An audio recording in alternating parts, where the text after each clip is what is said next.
Yeah, thank you very much. First of all, thank you very much, President Milatovic, dear Jakov, for hosting us here, me and my friend Antonio Costa. It's wonderful to be back in Montenegro.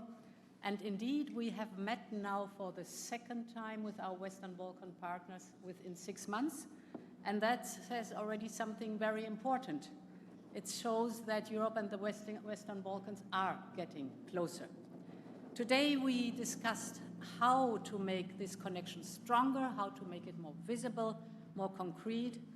We have been all affirming the Western Balkan belongs into the European Union. That's very clear. And this is not only a promise for the future, it is a choice that we make, a strategic choice. We make this choice through investment, through closer cooperation, and of course the confidence to move forward together. We have basically discussed two topics. The one was the growth plan, the other one enlargement. The growth plan matters because it is already a gradual integration in the single market in different sectors. The principle is very simple. We open sectors of the single market for Western Balkan companies.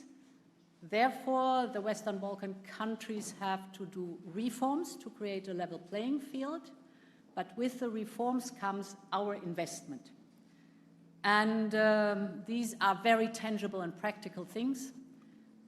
We have so far delivered investments of 675 million euros.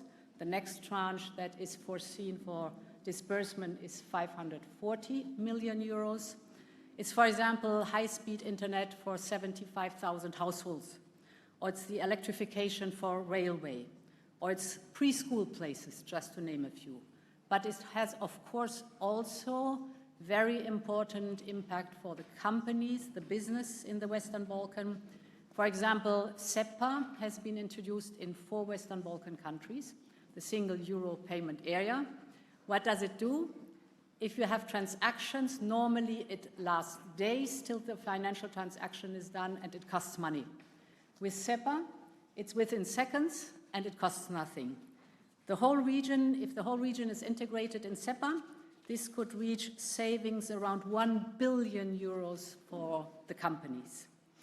We also want to bring, of course, our people closer, and this is why we want to extend Discover EU for young people from the Western Balkan. And what is very good, we will now start to negotiate and implement in the Western Balkan roaming, roam like at home. I remember when it was introduced in the European Union, it made a huge difference for all of us, and we want the same here with the Western Balkans. The second topic that we discussed was, of course, enlargement. Enlargement is a geostrategic imperative for us, and the long-term investment in our peace, our stability, and our security. It will remain merits-based, but it must become more dynamic. You could hear it also from my friends here on the podium, because merits-based does not mean slow. Merits-based means fair and predictable. In other words, it means when reforms are delivered, then progress on the path of accession to the European Union must follow. And this is what we want to do, to reward reforms with real integration. So, for example, access to our programs, closer links to the single market, and European Union funding that rewards the reforms.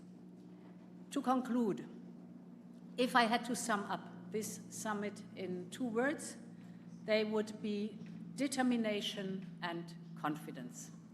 Determination to make the European future of the Western Balkans concrete as quickly as possible. Confidence that our union will grow in the years ahead. And yes, Montenegro becoming the 28th member state by 2028 is within reach. That's very clear.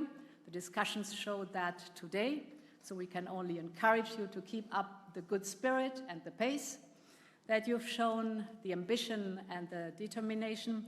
We hope that Albania will follow quickly and that the whole region will keep moving closer to our union. Because what this summit has shown is that we are ready form a community of shared destiny. Our security is connected, our economies are connected, and of course, our future is connected. The enlargement process is how we turn this reality into membership and how we bring the Western Balkans closer to where they belong, that is at the heart of the European Union. Thank you very much for hosting us here.